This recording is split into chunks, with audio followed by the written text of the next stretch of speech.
How to make a wildflower lawn that looks amazing. Have you ever been at a point in life where you feel the need to just have that special space to escape and find harmony? Life can be so harsh and stressful. Sometimes you just know you need to find the composure to be who you want to be. When I think of wildflowers, I think of finding my calmness, my strength, and my inner smile again.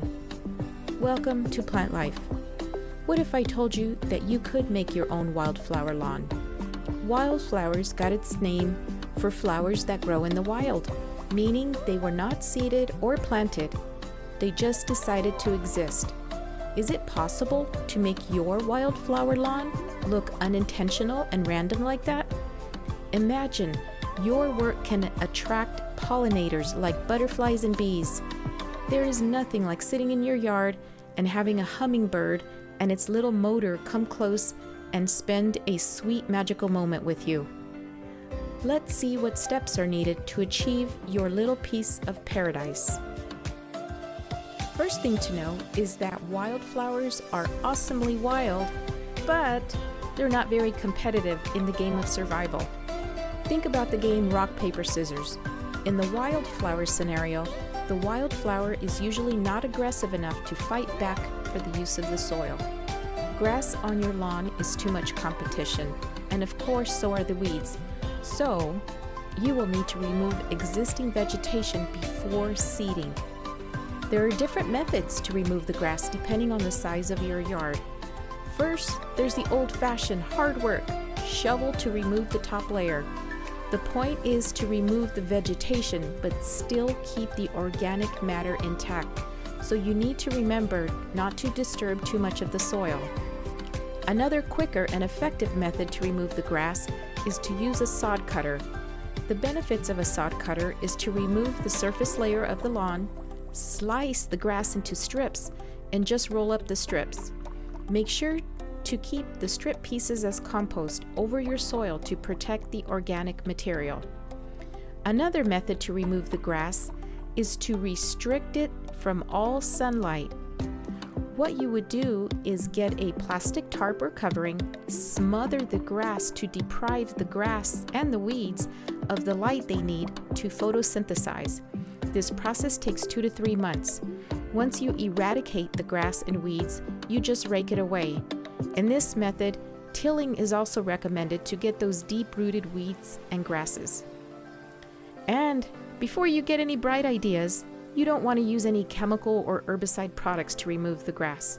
The intent is to remove the grass but protect the soil, so you don't want to use chemicals in your soil. And now you're ready to germinate. Germinate. Germinate means to come into existence and develop. In our case, we're going to germinate seeds. Before you get started, make sure it's not a windy day. Whatever area you select to scatter your seeds, make sure the area will have at least 6 hours of sunlight and good drainage. When you plant wildflower seeds, you mix the seeds with sand. Wildflower seeds are scattered with sand to make sure you don't drop too many seeds in one area. The sand helps spread the seeds more evenly. Your seeds should have instructions on how much sand to use, which should be around 4 to 10 parts sand, 1 part wildflower seed. Oh, and 100 part love.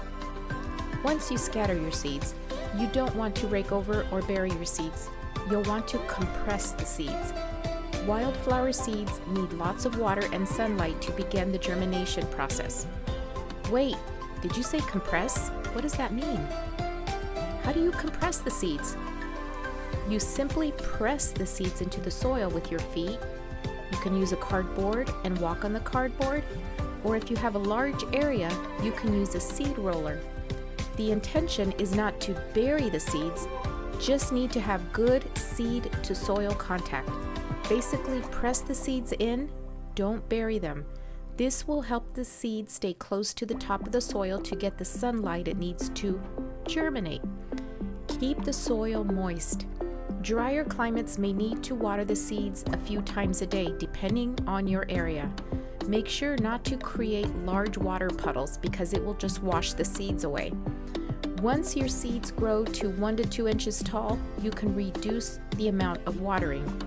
Your seeds should germinate in 2 to 8 weeks. Once your seeds germinate, your wildflower should take another 45 to 60 days to bloom.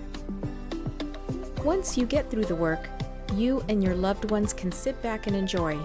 Your pollinators will love you for it, and you can sit there and feel proud and earthy.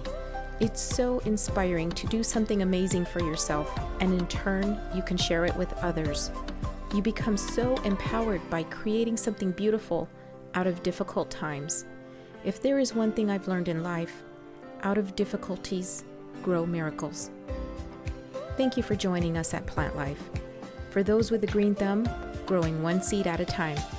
We hope you enjoyed how to plant your own wildflower lawn. See you next time, friend.